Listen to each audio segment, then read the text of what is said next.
السلام عليكم ورحمة الله وبركاته. طلاب ابلكيشن مواد معدن المساحة، أهلا وسهلا بكم. معاكم المهندس حسن ناجح، وإن شاء الله النهاردة فيديو جديد في مادة مساحة الأنفاق. النهاردة هناخد السؤال ده، تمام، وهو شكل رباعي فويسباخ. كنا شرح. طب أنا في مساحة الأنفاق علمتك حاجة، أنت عشان تحسب إحداث النقطة بتحسبها من إحداث النقطة معلومة، صح؟ تمام.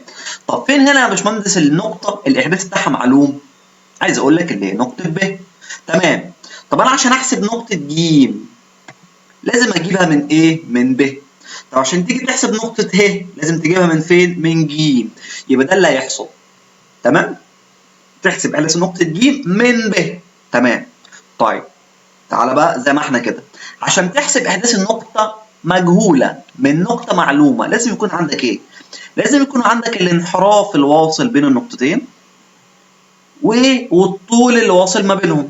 تمام. يبقى انت يا باشمهندس تعمل ايه؟ تحسب الانحراف اول حاجه، وبعد كده الطول، بعد كده تحسب الاحداثي. تمام. بالنسبه للانحراف تعالى نحسبه. انا ممكن احسب انحراف ب ج من الانحراف اللي قبله اللي هو ا ب، صح؟ يبقى انحراف ب ج هيساوي انحراف ا ب زائد او ناقص 180 لو انحراف ا ب اقل 180 اجمع، لو اكبر اطرح، زائد ناقص الزاويه من المعلوم للمجهول، لو ماشي مع عقارب الساعه اجمع، عكس عقارب الساعه اطرح. حلو. المثلث 180 درجه.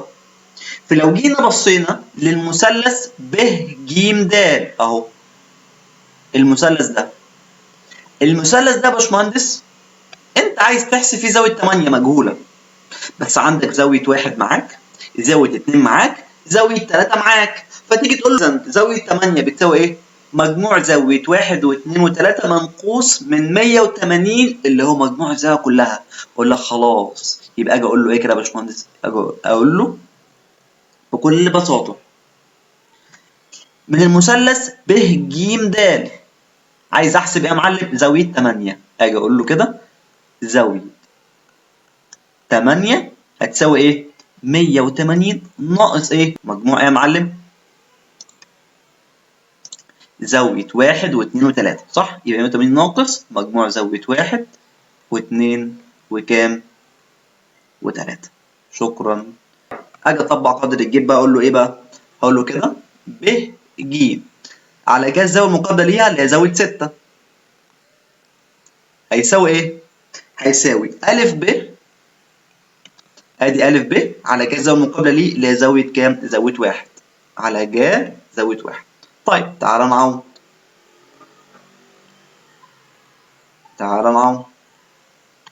ركز كده معايا. طيب ب ج يا معلم، ركز كده معايا. ب ج بكام؟ ب ج اصلا انا لسه حاسبها من شويه، تمام، فوق اللي هي بكام اهي، اللي هو 8 علامه 307. يبقى نعوض 8 علامه 307 على جا زاويه 6. زاويه 6 دي اللي انا عايز احسبها، فنقول له كده جا زاويه 6. طيب ا ب عندك اهي ب 6 و7، ادي ا ب ب 6 و7 على جا زاويه 1. زاويه 1 دي اللي معاك اصلا فوق خالص فرصه سؤال اهي 38 15 32 اهي على جا 38 15 32. تمام. انا عايز اجيب جا 6، يبقى اضرب ايه؟ اضرب طرفين فسطين اهو، عندك اهو زاويه 7 وزاويه 8، صح؟ طيب وعندك انحراف ا ب بكام؟ انحراف ا ب ب 277 درجه.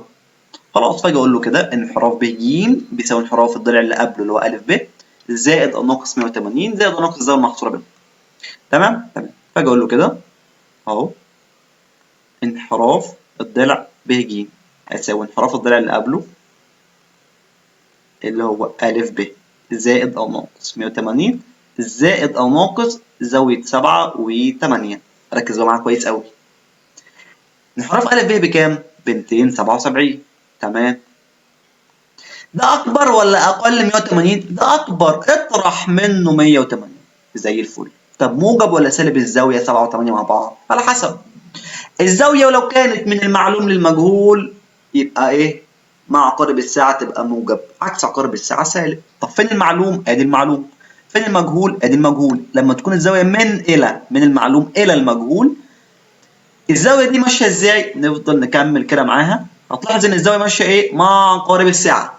يبقى نجمع زاويه 7 و8 مع بعض، تيجي تعمل له علامه الزاويه كده. تمام. طيب فتيجي تقول له 277 ناقص 180 زائد زاويه 7 اللي هي قيمتها كام؟ اللي انت لسه حاسبها من شويه وتعبت فيها وشقيت، اللي هي الزاويه دي 56 57 44 62 من 100، زائد زاويه 8 اللي انت تعبت فيها وشقيت وجبتها من بدري اللي هي زاويه 8 اهي، اجمعهم مع بعض. تمام، وهكذا. هيطلع معاك انحراف ب ج. طلع معايا انحراف ب ج هندسه 188 درجه، ماشي، 35 دقيقه، 24 علامه 62 ثانيه. يبقى انت كده جبت ايه يا معلم؟ جبت انحراف ب ج.